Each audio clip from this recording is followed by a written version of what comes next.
दोस्तों, स्वागत है आपका हमारे चैनल द यूनिक वर्ल्ड में। आज हम अकबर बीरबल की नई और बेस्ट मजेदार कहानी आपको सुनाएंगे। कहानी आखिरी तक जरूर सुने। एक बार राजा अकबर अपने दरबार में किसी खास विषय पर चर्चा कर रहे थे। उस विषय पर उन्होंने राज दरबार में मौजूद सभी लोगों से उनकी राय मांगी। ऐसे में दरबार में उपस्थित सभी मंत्रियों ने अपनी अपनी बुद्धि के हिसाब से जवाब दिया। राजा यह देखकर बहुत हैरान हुए कि सभी का जवाब एक दूसरे से बिल्कुल अलग था। इस पर राजा अकबर ने बीरबल से ऐसा होने के पीछे की वजह पूछी और सवाल किया, आखिर सबकी सोच एक जैसी क्यों नहीं होती? राजा के सवाल पर बीरबल मुस्कुराया और कहा, महाराज, बेशक लोगों की सोच एक दूसरे से कई मामलों में अलग होती है, मगर कुछ खास विषयों पर सबकी सोच एक जैसी ही होती है। बीरबल की इस बात के साथ दरबार की कार्यवाही समाप्त होती है और सभी अपना अपना काम करने के लिए चले जाते हैं। उसी शाम राजा अकबर बीरबल के साथ अपने बाग में टहलने जाते हैं। तब वो दोबारा वही सवाल दोहराते हैं। बीरबल, मैंने तुमसे पूछा था कि सबकी सोच एक जैसी क्यों नहीं होती? इस सवाल का जवाब दो मुझे। इसी के साथ एक बार फिर अकबर और बीरबल के बीच इस मुद्दे को लेकर बहस छिड़ जाती है। जब लाख कोशिशों के बावजूद राजा अकबर को बीरबल की बात नहीं समझ आती, तो वह अपनी बात को समझाने के लिए एक युक्ति निकालता है। बीरबल कहता है, महाराज, मैं आपको साबित कर दूंगा कि कुछ मामलों में सबकी सोच एक जैसी ही होती है। बस आप एक फरमान जारी कर दीजिए। फरमान यह होगा कि आने वाली अमावस्या की रात को सभी अपने अपने घर से एक लोटा दूध लाकर आपके बाग में बने सूखे कुएं में डालेंगे और इस फरमान को न मानने वाले को सख्त से सख्त सजा दी जाएगी। वैसे तो राजा अकबर को बीरबल की यह बात मूर्खता वाली लगती है, लेकिन वह बीरबल के कहे अनुसार शाही फरमान जारी करवा देते हैं। राजा के आदेश से सिपाही पूरे राज्य में घूम घूम कर इस फरमान के बारे में सभी को बताते हैं। राजा के इस फरमान को सुनते ही सभी में इस बात को लेकर चर्चा होने लगी कि सूखे कुएं में दूध डालना एक मूर्खतापूर्ण कार्य है। फिर भी राजा का फरमान था तो मानना सभी को था। सभी अमावस्या की रात का इंतजार करने लगे। देखते देखते अमावस्या की रात भी आ गई और सभी अपने अपने घर से एक एक भरा लोटा लेकर कुएं के पास जमा हो जाते हैं। बारी बारी सभी कुएं में लोटा पलटकर अपने अपने घर की ओर चले जाते हैं। यह सारा नजारा राजा अकबर और बीरबल छिप कर देख रहे होते हैं। जब सभी अपना लोटा कुएं में पलटकर चले जाते हैं, तो बीरबल राजा अकबर को कुएं के नजदीक ले जाते हैं और कहते हैं, महाराज देखिए, क्या आपके फरमान से कुआं दूध से भर गया? बीरबल की बात पर राजा अकबर कुएं में झांक कर देखते हैं कि कुआं ऊपर तक पानी से भरा हुआ है। यह देखकर उन्हें बहुत आश्चर्य होता है और वे नाराज भी होते हैं। राजा अकबर बीरबल से कहते हैं, मैंने तो कुएं में दूध डालने का फरमान जारी किया था, फिर कुआं दूध की जगह पानी से क्यों भरा गया? राजा के इस सवाल पर बीरबल मुस्कुराते हुए कहता है, महाराज, कुएं में दूध डालना सभी को व्यर्थ लगा, इसलिए सभी ने दूध की जगह कुएं में पानी डाला।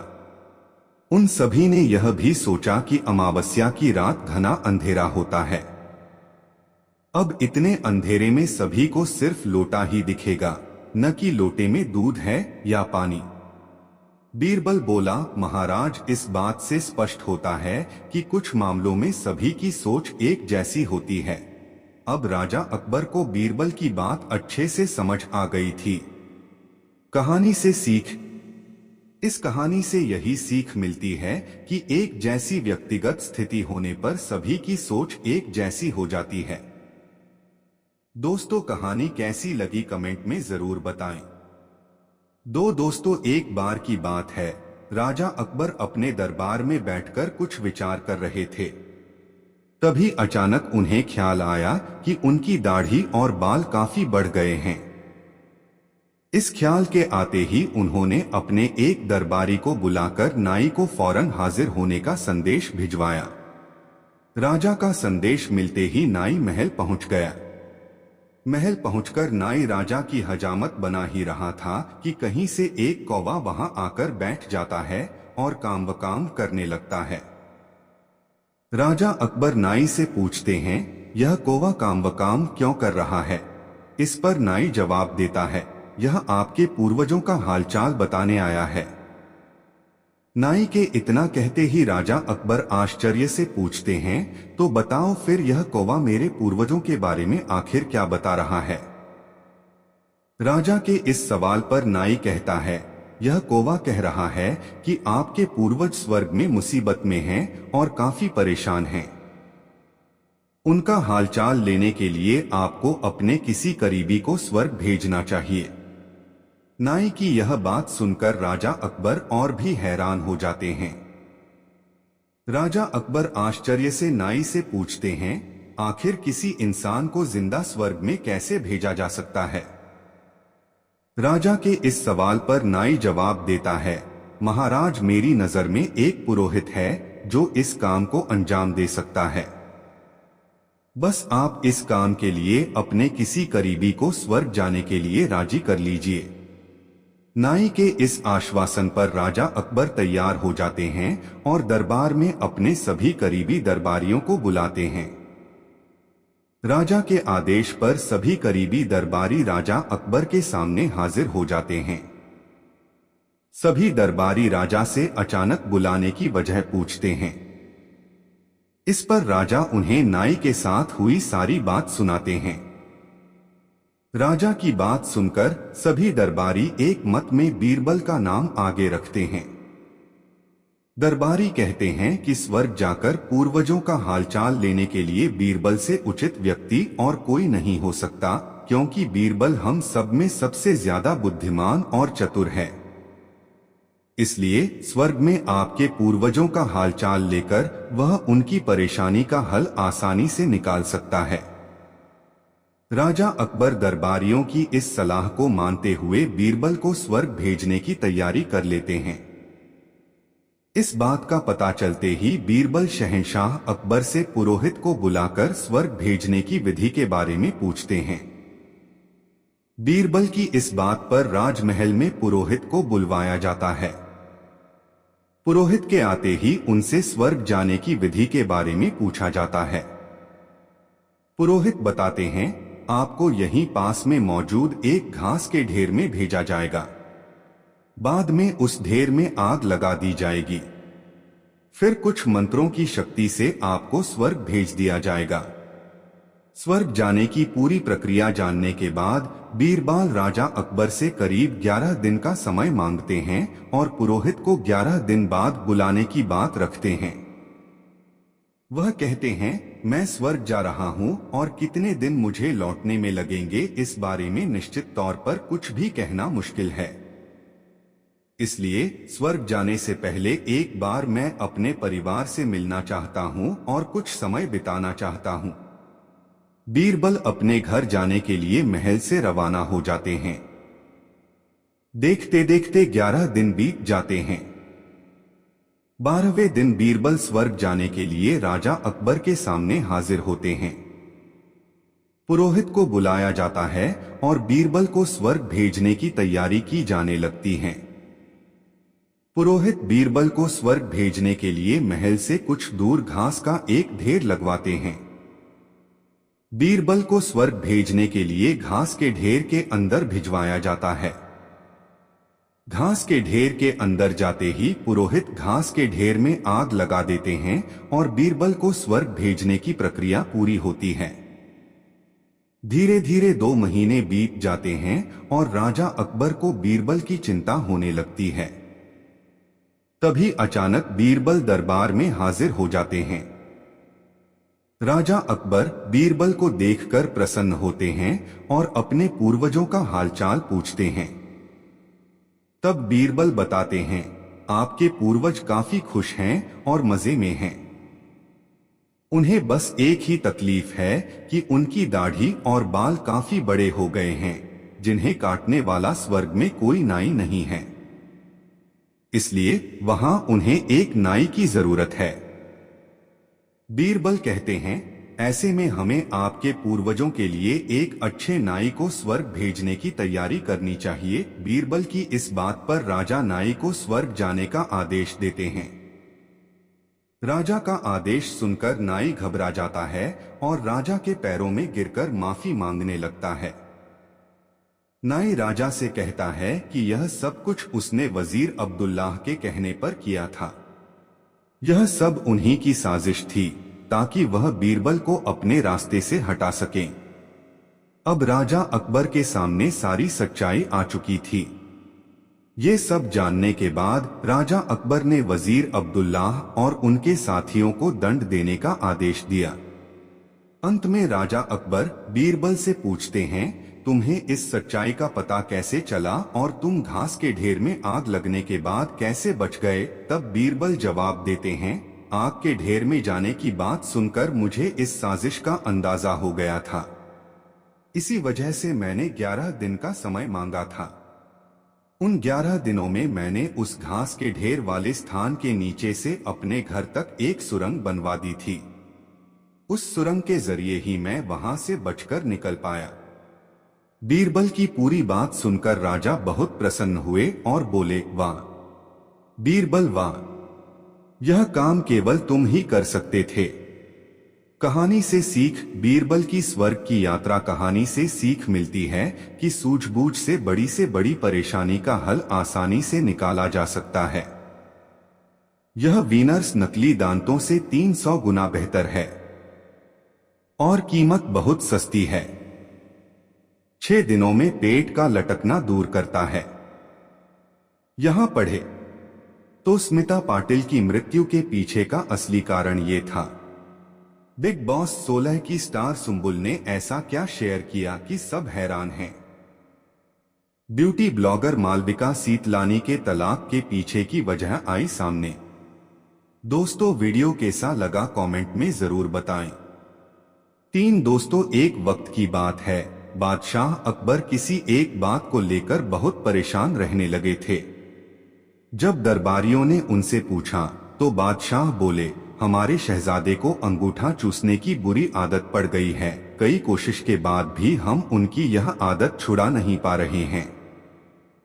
बादशाह अकबर की परेशानी सुनकर किसी दरबारी ने उन्हें एक फकीर के बारे में बताया जिसके पास हर मर्ज का इलाज था। फिर क्या था? बादशाह ने उस फकीर को दरबार में आने का निमंत्रण दिया। जब फकीर दरबार में आया तो बादशाह अकबर ने उन्हें अपनी परेशानी के बारे में बताया। फकीर ने बादशाह की पूरी बात सुनकर परेशानी को दूर करने का वादा किया और 1 हफ्ते का समय मांगा। जब 1 हफ्ते के बाद फकीर दरबार में आया तो उन्होंने शहजादे को अंगूठा चूसने की बुरी आदत के बारे में प्यार से समझाया और उसके नुकसान भी बताए। फकीर की बातों का शहजादे पर बहुत प्रभाव पड़ा और उसने अंगूठा न चूसने का वादा भी किया। सभी दरबारियों ने यह देखा तो बादशाह से कहा, जब यह काम इतना आसान था तो फकीर ने इतना समय क्यों लिया? आखिर उसने क्यों दरबार का और आपका समय खराब किया? बादशाह दरबारियों की बातों में आ गए और उन्होंने फकीर को दंड देने की ठान ली। सभी दरबारी बादशाह का समर्थन कर रहे थे, लेकिन बीरबल चुपचाप था। बीरबल को चुपचाप देख अकबर ने पूछा, तुम क्यों शांत हो बीरबल? बीरबल ने कहा, जहां पनाह गुस्ताखी माफ हो, लेकिन फकीर को सजा देने के स्थान पर उन्हें सम्मानित करना चाहिए और हमें उनसे सीखना चाहिए। तब बादशाह ने गुस्से में कहा, तुम हमारे फैसले के खिलाफ जा रहे हो। आखिर तुमने ऐसा सोच भी कैसे लिया? जवाब दो। तब बीरबल ने कहा, महाराज, पिछली बार जब फकीर दरबार में आए थे तो उन्हें चूना खाने की बुरी आदत थी। आपकी बातों को सुनकर उन्हें अपनी गलती का एहसास हुआ। उन्होंने पहले अपनी इस गंदी आदत को छोड़ने का फैसला लिया, फिर शहजादे की गंदी आदत छुड़ाई। बीरबल की बात सुनकर दरबारियों और बादशाह अकबर को अपनी गलती का एहसास हुआ और सभी ने फकीर से क्षमा मांगकर उसे सम्मानित किया। कहानी से सीख। हमें दूसरों को सुधारने के पहले खुद सुधरना चाहिए, इसके बाद ही दूसरों को ज्ञान देना चाहिए। दोस्तों, कहानी कैसी लगी कमेंट में जरूर बताएं। 4 दोस्तों, एक बार की बात है, बादशाह अकबर को पहेली सुनाने और सुनने का काफी शौक था। कहने का मतलब यह कि पक्के पहेलीबाज थे। वे दूसरों से पहेली सुनते और समय समय पर अपनी पहेली भी लोगों को सुनाया करते थे। एक दिन अकबर ने बीरबल को एक नई पहेली सुनाई। ऊपर ढक्कन, नीचे ढक्कन, मध्य मध्य खरबूजा, मौ छुरी से काटे आफीम, अर्थ तासु ना हिंदूजा। बीरबल ने ऐसी पहेली कभी नहीं सुनी थी, इसलिए वह चकरा गया। उस पहेली का अर्थ उसकी समझ में नहीं आ रहा था। अत प्रार्थना करते हुए बादशाह से बोला, जहांपना, अगर मुझे कुछ दिनों की मोहलत दी जाए तो मैं इसका अर्थ अच्छी तरह समझकर आपको बता सकूंगा। बादशाह ने उसका प्रस्ताव मंजूर कर लिया। बीरबल अर्थ समझने के लिए वहां से चल पड़ा। वह एक गांव में पहुंचा। एक तो गर्मी के दिन, दूसरे रास्ते की थकन से परेशान व विवश होकर वह एक घर में घुस गया। घर के भीतर एक लड़की भोजन बना रही थी। बेटी, क्या कर रही हो? उसने पूछा। लड़की ने उत्तर दिया, आप देख नहीं रहे हैं, मैं बेटी को पकाती और माँ को जलाती हूँ। अच्छा, 2 का हाल तो तुमने बता दिया, तीसरा तेरा बापू क्या कर रहा है और कहाँ है? बीरबल ने पूछा। वह मिट्टी में मिट्टी मिला रहे हैं, लड़की ने जवाब दिया। इस जवाब को सुनकर बीरबल ने फिर पूछा, तेरी माँ क्या कर रही है? 1 को 2 कर रही है, लड़की ने कहा। बीरबल को लड़की से ऐसी आशा नहीं थी, परंतु वह ऐसी पंडित निकली कि उसके उत्तर से वह एकदम आश्चर्यचकित रह गया। इसी बीच उसके माता पिता भी आ पहुंचे। बीरबल ने उनसे सारा समाचार कह सुनाया। लड़की का पिता बोला, मेरी लड़की ने आपको ठीक उत्तर दिया है। अरहर की दाल अरहर की सूखी लकड़ी से पक रही है। मैं अपनी बिरादरी का एक मुर्दा जलाने गया था और मेरी पत्नी पड़ोस में मसूर की दाल दल रही थी। बीरबल लड़की की पहेली भरी बातों से बड़ा खुश हुआ। उसने सोचा, शायद यहाँ बादशाह की पहेली का भेद खुल जाए, इसलिए लड़की के पिता से उपरोक्त पहेली का अर्थ पूछा। यह तो बड़ी ही सरल पहेली है, इसका अर्थ मैं आपको बतलाता हूँ। धरती और आकाश 2 ढक्कन हैं। उनके अंदर निवास करने वाला मनुष्य खरबूजा है।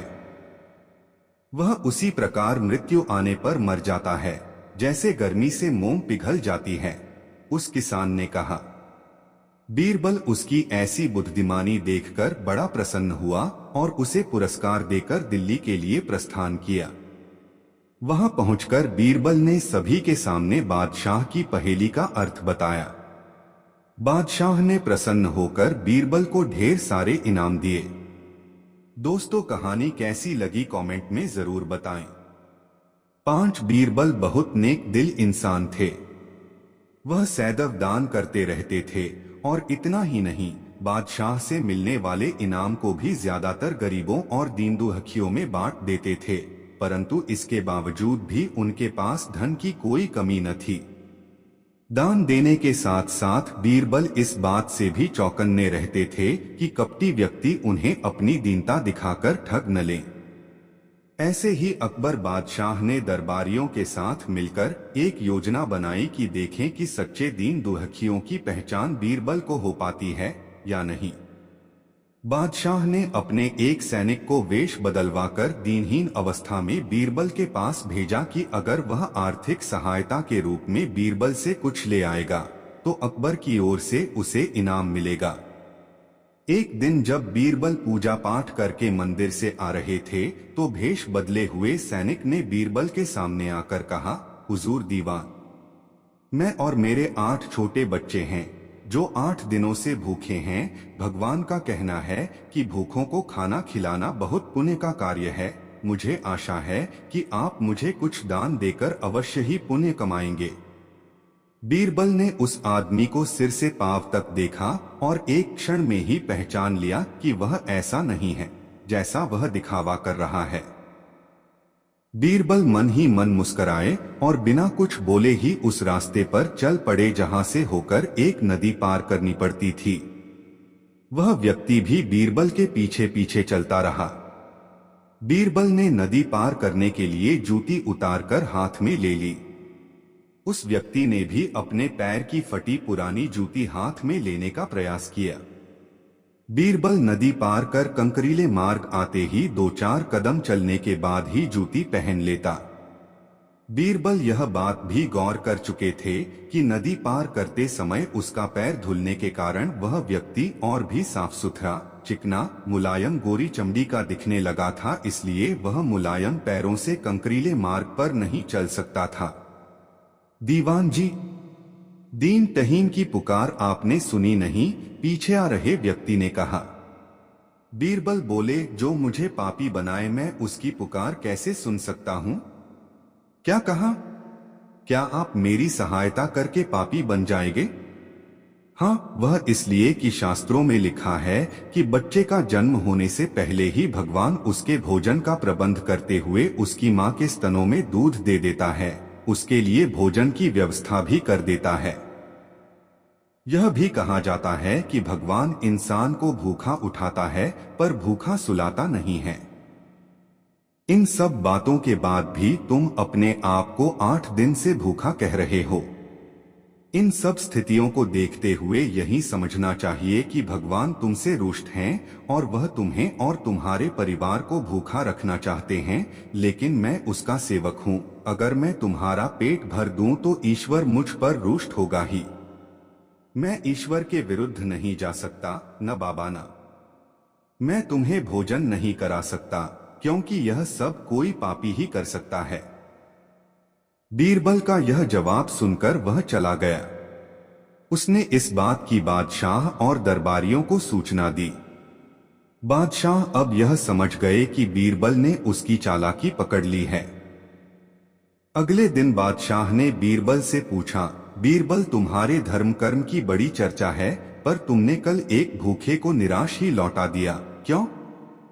आलमपना, मैंने किसी भूखे को नहीं बल्कि एक ढोंगी को लौटा दिया था, और मैं यह बात भी जान गया हूं कि वह ढोंगी आपके कहने पर मुझे बेवकूफ बनाने आया था।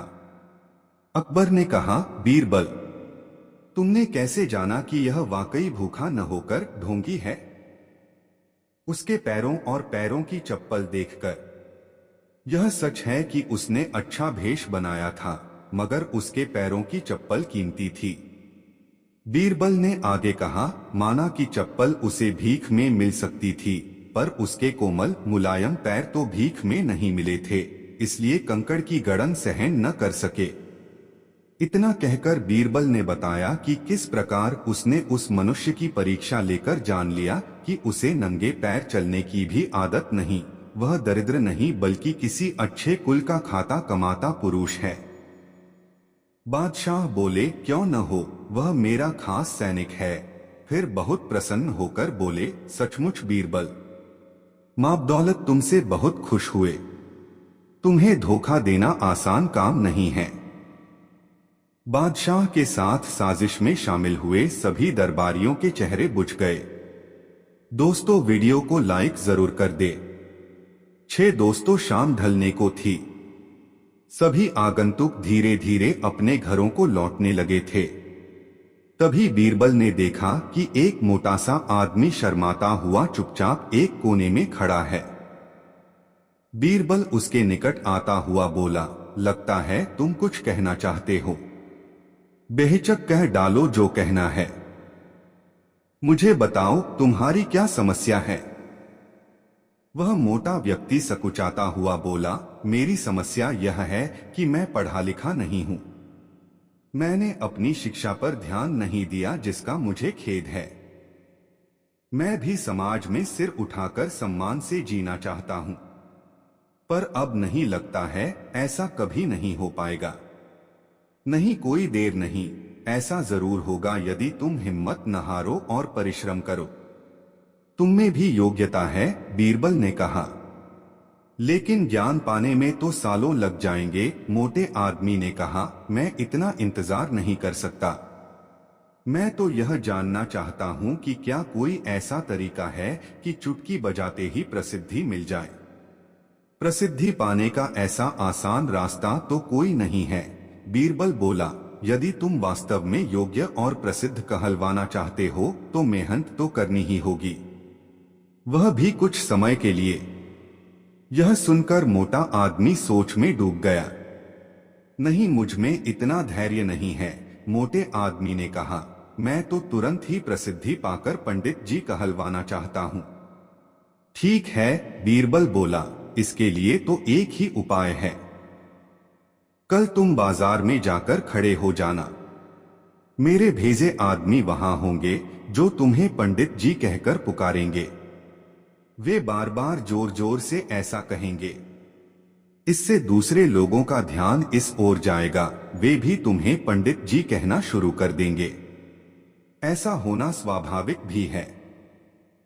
लेकिन हमारा नाटक तभी सफल होगा जब तुम गुस्सा दिखाते हुए उन पर पत्थर फेंकने लगोगे या हाथ में लाठी लेकर उनको दौड़ाना होगा तुम्हें।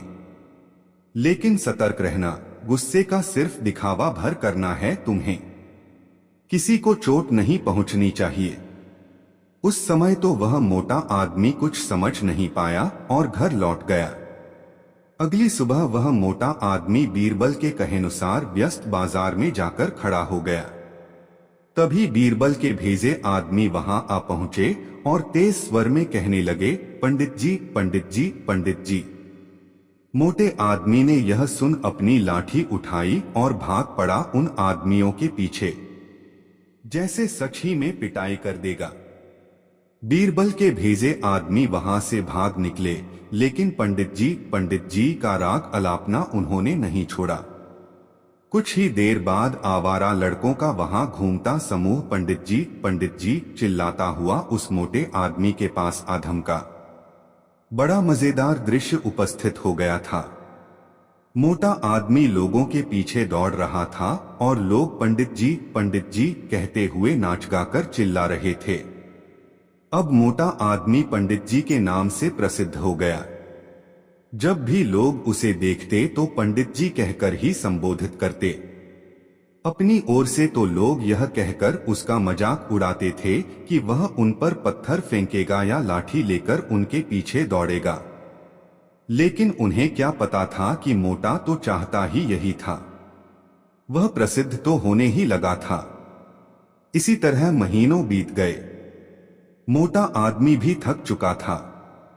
वह यह भी समझ गया था कि लोग उसे सम्मानवश पंडित जी नहीं कहते, बल्कि ऐसा कहकर तो वे उसका उपहास करते हैं। लोग जान गए थे कि पंडित कहने से उसे गुस्सा आ जाता है। वह सोचता था कि शायद लोग मुझे पागल समझते हैं। यह सोचकर वह इतना परेशान हो गया कि फिर से बीरबल के पास जा पहुंचा। वह बोला, मैं मात्र पंडित जी कहलाना नहीं चाहता। वैसे मुझे स्वयं को पंडित कहलवाना पसंद है और कुछ समय तक यह सुनना मुझे अच्छा भी लगा। लेकिन अब मैं थक चुका हूं। लोग मेरा सम्मान नहीं करते, वो तो मेरा मजाक उड़ाते हैं। मोटे आदमी को वास्तविकता का आभास होने लगा था। मोटे आदमी को यह कहता देख बीरबल हंसता हुआ यह बोला, मैंने तो तुमसे पहले ही कह दिया था कि तुम बहुत समय तक ऐसा नहीं कर पाओगे। लोग तुम्हें वह सब कैसे कह सकते हैं जो तुम हो ही नहीं। क्या तुम उन्हें मूर्ख समझते हो? जाओ, अब कुछ समय किसी दूसरे शहर में जाकर बिताओ। जब लौटो तो उन लोगों को नजरअंदाज कर देना जो तुम्हें पंडित जी कहकर पुकारें। एक अच्छे सभ्य व्यक्ति की तरह आचरण करना। शीघ्र ही लोग समझ जाएंगे कि पंडित जी कहकर तुम्हारा उपहास करने में कुछ नहीं रखा और वे ऐसा कहना छोड़ देंगे। मोटे आदमी ने बीरबल के निर्देश पर अमल किया। जब वह कुछ माह बाद दूसरे शहर से लौटकर आया तो लोगों ने उसे पंडित जी कहकर परेशान करना चाहा, लेकिन उसने कोई ध्यान न दिया। अब वह मोटा आदमी खुश था कि लोग उसे उसके असली नाम से जानने लगे हैं। वह समझ गया था कि प्रसिद्धि पाने की सरल राह कोई नहीं है। दोस्तों, वीडियो को लाइक जरूर कर दे और दोस्तों कहानी कैसी लगी कमेंट में जरूर बताएं। साथ बादशाह अकबर के राज्य में एक व्यापारी आया। उसे गर्मी लगी तो उसने नदी पर स्नान करने की सोची। उसने अपने सारे गहने अपने कपड़ों के साथ कमरे के एक कोने में रख दिए और नहाने चला गया। जब वह नहाकर वापस आया तो देखा कि उसके गहने गायब हैं। उसने अपने सभी नौकरों से पूछा, मगर ये जानने में असफल रहा कि किसने गहने चुराए हैं। तब व्यापारी इस समस्या को सुलझाने के लिए अकबर के पास गया। अकबर ने यह समस्या बीरबल को दी। बीरबल ने व्यापारी को अगले दिन अपने सभी नौकरों के साथ दरबार में आने के लिए कहा। अगले दिन जब नौकर दरबार में आए तो बीरबल ने हर नौकर को एक छड़ी दी और कहा, मैं तुम सबको एक समान छड़ियाँ देता हूँ, लेकिन ये छड़ियाँ जादुई हैं। जब ये किसी चोर के पास होती हैं तो एक दिन में 1 इंच बढ़ जाती हैं। अगर तुमने अपने मालिक के गहने चुराए हैं तो तुम्हारी छड़ी कल तक 1 इंच बढ़ जाएगी। इसलिए अब अपनी अपनी छड़ी लेकर घर जाओ और कल मेरे पास आना। अगली सुबह दरबार लगा और व्यापारी व उसके नौकर अपनी अपनी छड़ी के साथ पहुँचे। बीरबल ने सबकी छड़ियाँ लेकर उन्हें एक साथ रख दिया। उनमें एक छड़ी बाकी सबसे 1 इंच छोटी थी।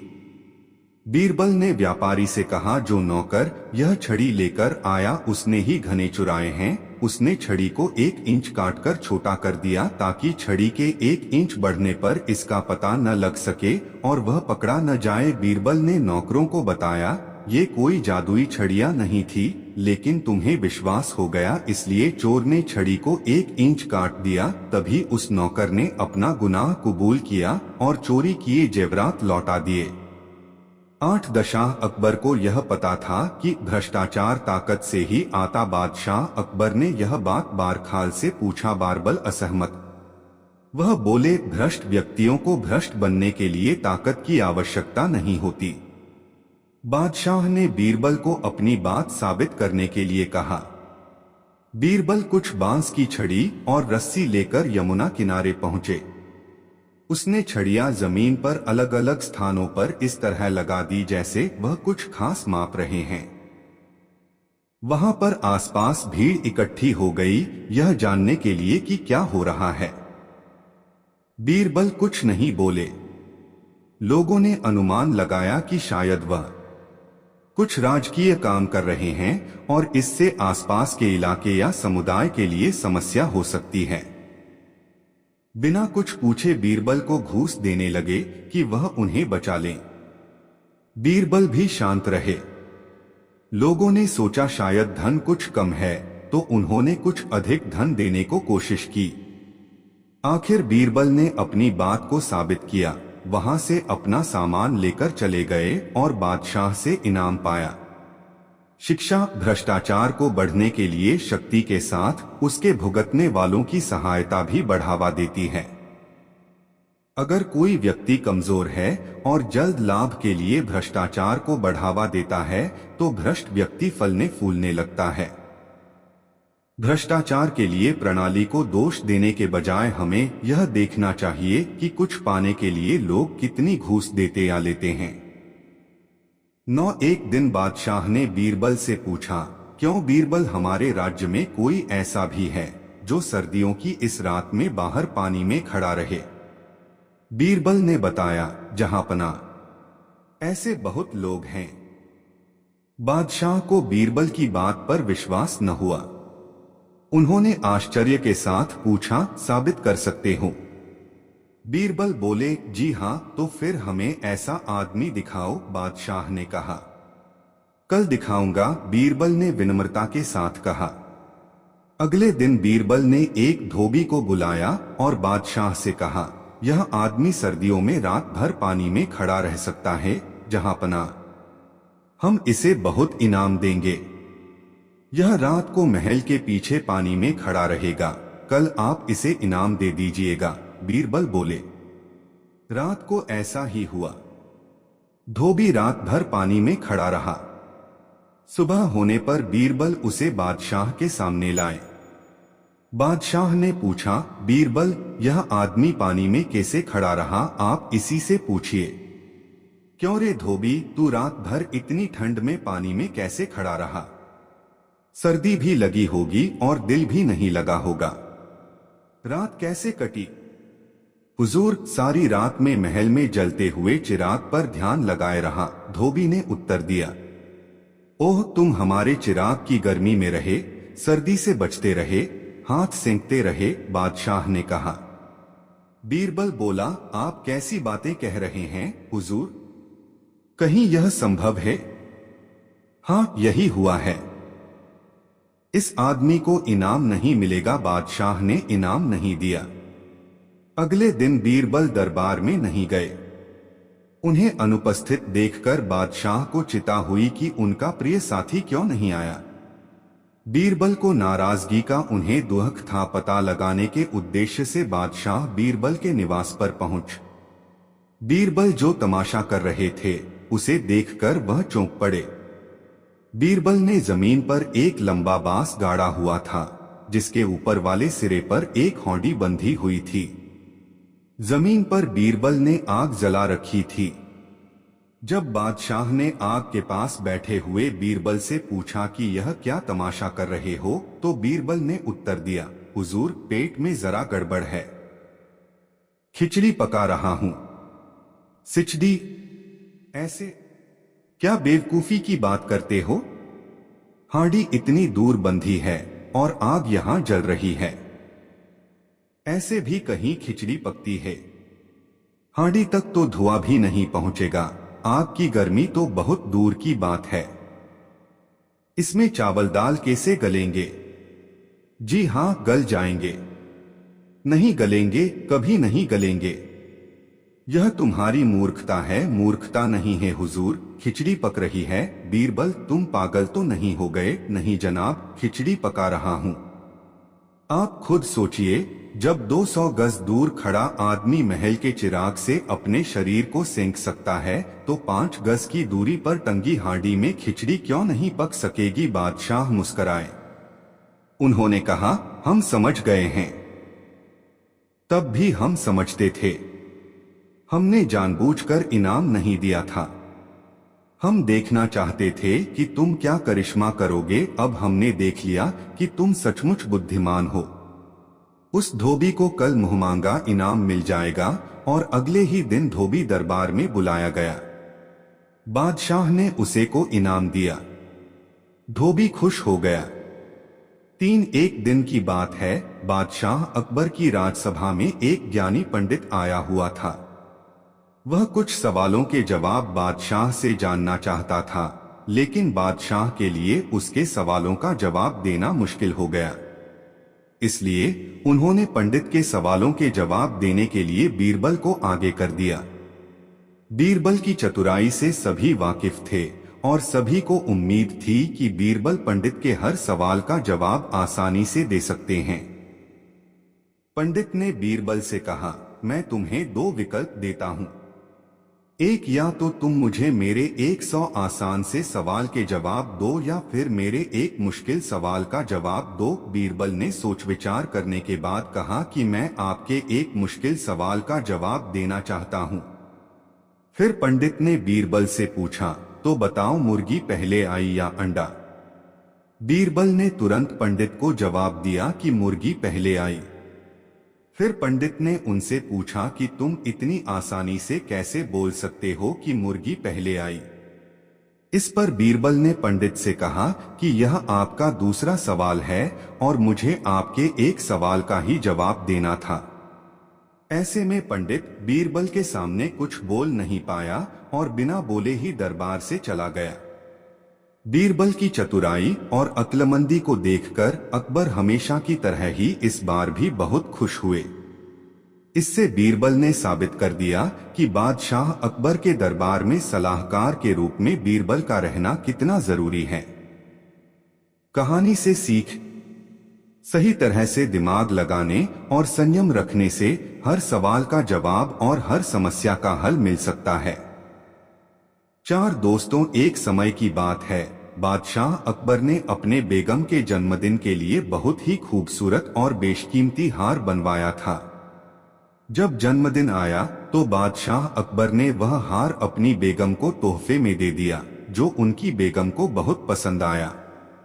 अगली रात बेगम साहिबा ने वह हार गले से उतारकर एक संदूक में रख दिया। जब इस बात को कई दिन गुजर गए तो एक दिन बेगम साहिबा ने हार पहनने के लिए संदूक खोला, लेकिन हार कहीं नहीं मिला। इससे वह बहुत उदास हो गई और इस बारे में बादशाह अकबर को बताया। इस बारे में पता चलते ही बादशाह अकबर ने अपने सैनिकों को हार ढूंढने का आदेश दिया, लेकिन हार कहीं नहीं मिला। इससे अकबर को यकीन हो गया कि बेगम का हार चोरी हो गया है। फिर अकबर ने बीरबल को महल में आने के लिए बुलावा भेजा। जब बीरबल आया तो अकबर ने सारी बात बताई और हार को खोज निकालने की जिम्मेदारी उसे सौंप दी। बीरबल ने समय व्यर्थ किए बिना ही राजमहल में काम करने वाले सभी लोगों को दरबार में आने के लिए संदेश भिजवाया। थोड़े ही देर में दरबार लग गया। दरबार में अकबर और बेगम सहित सभी काम करने वाले हाजिर थे, लेकिन बीरबल दरबार में नहीं था।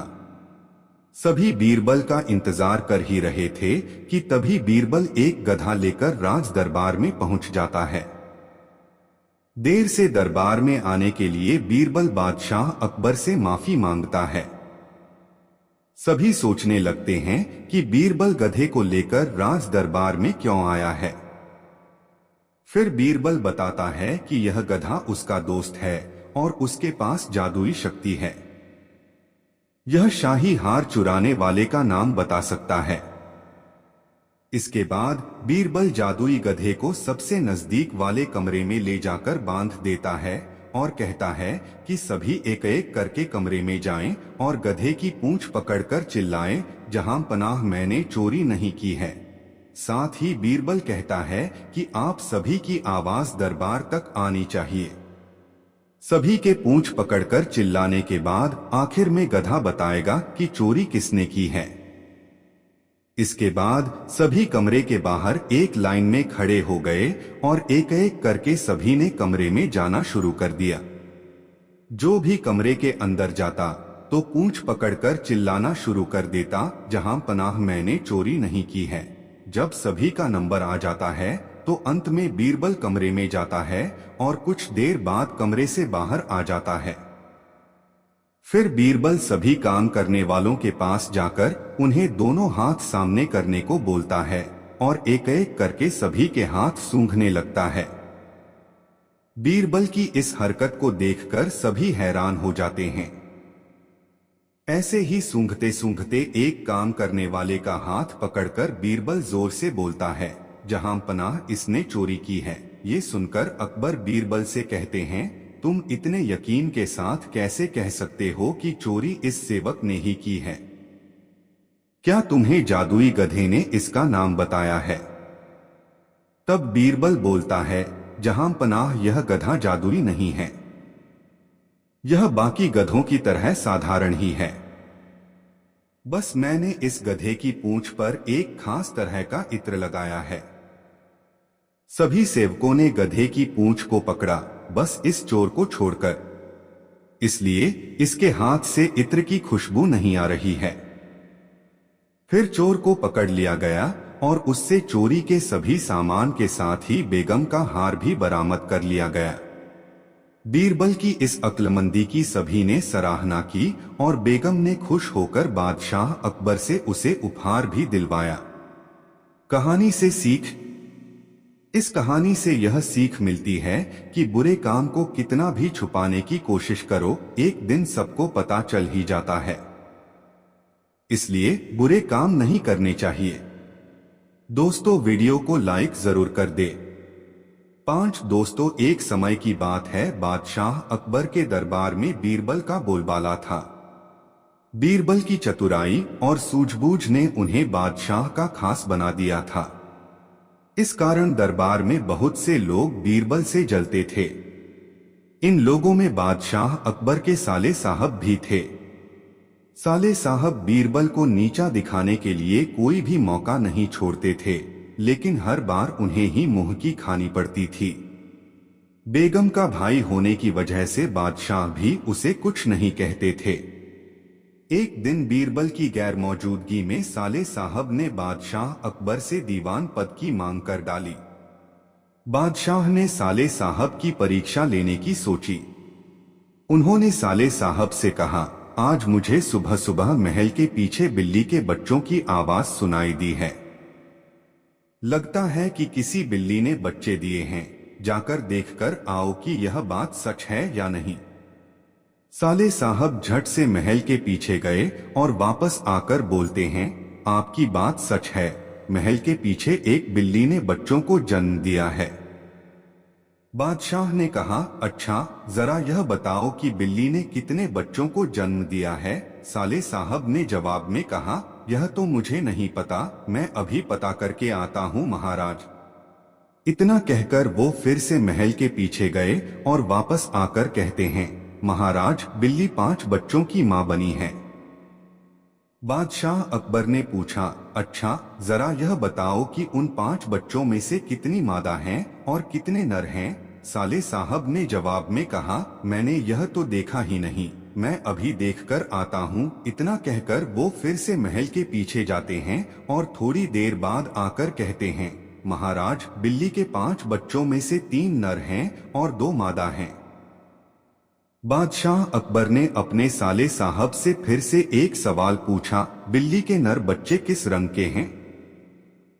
सवाल के जवाब में साले साहब ने कहा, मैं अभी देखकर आता हूँ। बादशाह अकबर ने कहा, रहने दो, बैठ जाओ। इतने में बीरबल राज दरबार में पहुंच चुके थे। बादशाह ने बीरबल से कहा, बीरबल, महल के पीछे बिल्ली ने बच्चों को जन्म दिया है, जरा देखकर आओ कि क्या यह बात सही है। बीरबल ने कहा, मैं अभी देखकर आता हूँ महाराज। ऐसा कहकर वह महल के पीछे देखने के लिए चले गए। वापस लौटकर बीरबल ने बादशाह अकबर को बताया, महाराज, बिल्ली ने बच्चों को जन्म दिया है। बादशाह ने बीरबल से पूछा, बिल्ली कितने बच्चों की मां बनी है। बीरबल ने तुरंत जवाब दिया, महाराज, 5 बच्चों की। बादशाह ने फिर से सवाल किया, बिल्ली के बच्चों में से कितनी मादा हैं और कितने नर हैं। बीरबल ने तुरंत जवाब दिया, महाराज, 3 नर और 2 मादा। बादशाह अकबर ने एक बार फिर से बीरबल से सवाल किया, बिल्ली के नर बच्चे किस रंग के हैं। बीरबल ने तुरंत जवाब दिया, महाराज, 2 नर बच्चों का रंग काला और एक का बादामी है। अब महाराज ने पास बैठे अपने साले साहब की तरफ देखा और पूछा, तुम्हारा इस बारे में क्या कहना है। साले साहब शर्मिंदगी से सिर झुकाए बैठे रहे और कुछ न कह सके। कहानी से सीख। इस कहानी से हमें यह सीख मिलती है कि हमें किसी की सफलता से जलना नहीं चाहिए। दोस्तों, वीडियो को लाइक जरूर कर दे। 6 दोपहर का समय था। राजा अकबर अपने दरबार में बैठे कुछ सोच रहे थे। अचानक उन्हें बीरबल की कही हुई एक बात याद आई। उन्हें याद आया कि एक बार बीरबल ने उन्हें एक कहावत सुनाई थी जो कुछ इस तरह से थी, खाने के बाद लेटना और मारने के बाद भागना एक सयाने मनुष्य की निशानी होती है। राजा सोचने लगे, अभी दोपहर का समय है, यकीनन बीरबल खाने के बाद सोने की तैयारी में होगा। चलो आज उसकी बात को गलत साबित किया जाए। यह सोचकर उन्होंने एक सेवक को आदेश दिया कि इसी वक्त बीरबल को दरबार में उपस्थित होने का संदेश दिया जाए। बीरबल अभी खाना खाकर बैठे ही थे कि सेवक राजा का आदेश लेकर बीरबल के पास पहुंचा। बीरबल आदेश के पीछे छिपे राजा की मंशा भली भांति समझ गए। उन्होंने सेवक से कहा, तुम थोड़ी देर रुको, मैं कपड़े बदलकर तुम्हारे साथ ही चलता हूं। अंदर जाकर बीरबल ने अपने लिए एक तंग पजामा चुना। पजामा तंग था तो उसे पहनने के लिए उन्हें बिस्तर पर लेटना पड़ा। पजामे को पहनने का बहाना कर वे थोड़ी देर बिस्तर पर ही लेटे रहे और फिर सेवक के साथ दरबार की ओर चल दिए। दरबार में राजा बीरबल की ही राह देख रहे थे। उनके वहां पहुंचते ही राजा ने पूछा, क्यों बीरबल, आज खाने के बाद लेटे थे या नहीं? बीरबल ने जवाब दिया, जी महाराज, जरूर लेटा था। यह सुनकर राजा को बहुत गुस्सा आया। उन्होंने बीरबल से पूछा, इसका मतलब यह है कि तुमने मेरे आदेश का असम्मान किया। तुम उसी समय मेरे सामने क्यों उपस्थित नहीं हुए? इसके लिए मैं तुम्हें सजा देता हूं। बीरबल ने तुरंत जवाब दिया, महाराज, ये सच है कि मैं थोड़ी देर लेटा था, लेकिन मैंने आपके आदेश की अवहेलना नहीं की है। आपको मुझ पर यकीन न हो तो आप सेवक से इस बारे में पूछ सकते हैं। हाँ, ये अलग बात है कि मुझे इस तंग पजामे को पहनने के लिए बिस्तर पर लेटना पड़ा था। बीरबल की इस बात को सुनकर अकबर हंसे बिना रह न सके और उन्होंने बीरबल को दरबार से जाने दिया। कहानी से सीख। इस कहानी से हमें यह सीखने को मिलता है कि परिस्थिति को भांपते हुए हमारे द्वारा उठाया गया एक कदम हमें अनेक मुसीबतों से बचा सकता है। दोस्तों, कहानी कैसी लगी कमेंट में जरूर बताएं। ऐसी और नई कहानी सुनने के लिए हमारे चैनल द यूनिक वर्ल्ड को सब्सक्राइब जरूर कर ले और यह वीडियो अपने मित्रों को जरूर शेयर करें। वीडियो देखने के लिए धन्यवाद।